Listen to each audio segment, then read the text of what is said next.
Hello everyone, চলে এলাম আবার নতুন একটা ব্লগ নিয়ে। আশা করি তোমরা ভালো আছো, আমরাও ভালো আছি। তো জামাই ষষ্ঠী এসেছিলাম, এখনও তো বাড়িতেই আছি। আর সকাল সকাল আজকে মা মেয়ে দুজনেই রেডি হয়ে গেছি। আর আমি ওর ছবিগুলো তুলে দিয়েছি। আরে দেখো আমার এই ছবিগুলো, কোনটা মুন্ডু কাটা, কোনটা সাইড কাটা, আবার কিছু ভালো ছবিও আছে। এইগুলো আজকে আমার মেয়ে তুলে দিয়েছে, ছোট্ট হাতে তোলা প্রথম ছবি। ভালোই তুলেছে ছবিগুলো। তো ওর ছবি তুলবো বলছিলাম, দেখো পিছন ঘুরে দাঁড়িয়ে আছে, বলে আমার পিছন দিকের ছবি তোলো। তো এখন আমরা সকাল সকাল মা মেয়ে বেরিয়ে পড়েছি কিছু কেনাকাটা করতে যাব। সেদিন বাগনান গিয়েছিলাম, কুহুর জামা গেঞ্জি কিনেছি, জুতো তো পাইনি, আর আমার জুতো কিনেছি। তো আমার বরের এখনও পাওনাটা বাকি আছে জামাই ষষ্ঠীর, তো আজকে যাবো আমার বরের জামার কাপড় কিনতে। তো ওই জন্য রেডি হয়ে টিফিন করে এখন বাবার সাথে বেরিয়ে পড়েছি। এখন বাগনান যাচ্ছি না, যাচ্ছি কল্যাণপুর। আর দেখো একজন কেমন আজকে স্কুটির সামনে বসেছে, ধরে যাচ্ছে। তো কল্যাণপুর এসে গেছি। দেখো এসেই আমার মেয়েকে প্রথমে জিনিস কিনে দিতে হবে। তো 5 টাকা দাদার কাছ থেকে চেয়ে নিয়ে এসছে টুক কিনবে বলে। ওই যে 5 টাকা দিয়ে টুক কিনেছে। আর মাসিমণির সাথে দেখা হয়ে গেছে, তো মাসিমণির সাথে একটু গল্প গুজব হয়ে গেল। তো কুকুর হচ্ছে 5 মাসিমণি, এটা হলো সেজো মাসিমণি। পকেটে ঢুকিয়ে দাও, পকেটে চলে যাবি। হ্যাঁ কালকে পকেটে ঢোকো, পকেটে ঢুকিয়ে নাও। হ্যাঁ ভিডিও হচ্ছে না। পকেটে পয়সা দিয়েছো আঙ্কেলকে, পয়সা দিয়েছো? আর মাসিমণিকে জিজ্ঞাসা করেছো মাসিমণি কেমন আছে? একটু মাসিমণিকে ছবিতে তুলি। এই গাড়ি, মাসিমণিকে জিজ্ঞাসা করেছো মাসিমণি কেমন আছে? হ্যাঁ চাকুর চাকুর চাকুর যাবি, চাকুর ভিডিওটা উঠে যাচ্ছে তো। বল চাকুর যাবি, চাকুর চাকুর যাবি?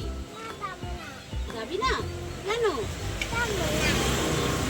শুধু তো চলো মাসিমণিকে টাটা বাই বাই করে দিয়ে এখন আমরা যাব হচ্ছে জামা কাপড়ের দোকানে। বাবা জামা কাপড়ের দোকানে দাঁড়িয়ে আছে, তো আমরা টুক কিনে নিয়েছি। এখন চলে যাব জামা কাপড়ের দোকানে। দেখো চলে এসেছি জামা কাপড়ের দোকানে, বাবা অলরেডি জামা কাপড় দেখছে এখানে। আর এই মেয়েটা দেখো, এই যে টুক কেনা হয়ে গেছে ওর, ও আর এবার কিছুতেই দোকানের ভিতরে ঢুকবে না। যতবার আমি ঠেলে ভিতরে ঢোকাই যে ভিতরে বাবা জামা প্যান্ট দেখবো, না ও আর ভিতরে ঢুকবেই না। এই জন্য বলে বাচ্চাদের প্রয়োজনের বা আবদারের জিনিস প্রথমেই কিনে দিতে নেই। ওদের যখনই নিজেদের প্রয়োজনটা আবদারটা মিটে যাবে না, ব্যাস ওরা আর কোনো কথাই শুনবে না। ও আর কিছুতেই দোকানের ভিতরে ঢুকবে না। ওনাকে এবার বাড়ি যাবে, ওনাকে খুব গরম হচ্ছে, কিছুতেই যদি দোকানের ভিতরে ঢোকাতে পারি। আর বাইরে তো বড় রাস্তা, বলো বড় গাড়ি ঘোড়া যাচ্ছে, একটু পা বাড়িয়ে দিলে বিপদ হতে কতক্ষণ, কিছুতেই ঢুকবে না, তার খুব গরম হচ্ছে।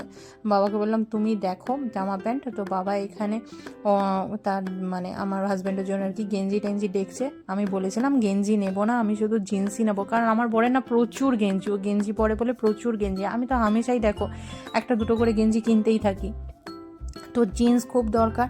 তো জিন্সই নিয়েছি, গেঞ্জি আর নিইনি। তো কল্যাণপুর এসেছি যখন, ভাবলাম বাবা কালিঞ্জয়তলা অনেকবারই যাবো করে সেই সন্ন্যাস নেওয়া মানে নিয়েছিলাম, তখন গেছিলাম, তারপর আর যাওয়া হয়নি। তো ওই জন্য চলে এসেছি একটু বাবা কালিঞ্জয়তলায় মাথা ঠেকাতে। তো এইখানে একটু মাথা ঠেকিয়ে এবার চলো বাড়ি ফেরার পালা। এবার একটু পাড়ার মানে ভিতরের রাস্তা দিয়ে ঘুরে যাচ্ছিলাম, বাবাকে বললাম চলো একটু ভিতর দিয়ে ঘুরে যাই।